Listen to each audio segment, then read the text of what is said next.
This book contains so much insight into all things, but to understand it, when you read it, you have to program your mind, or have your mind programmed, so you can decode it and not just read the words, but to understand the words and what they refer to.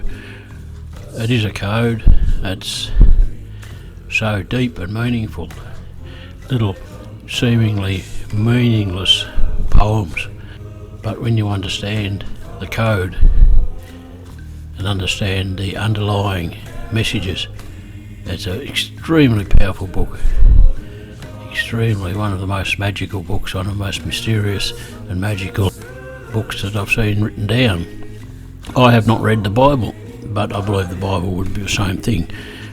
That unlocks your mind to understand stuff. I'm not a Christian, by the way. But this book is such a powerful book. It's not powerful for people who don't want to know. 99 out of 100 people, or even more, would dismiss it completely as just very hard to read and not having much to say, because they're not looking at what the words mean.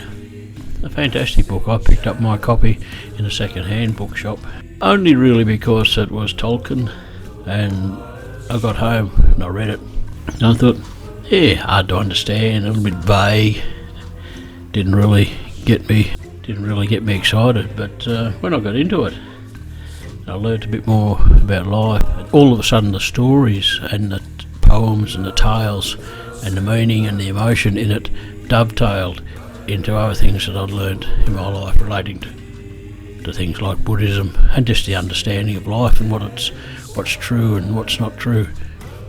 Wow, it's a magic little book.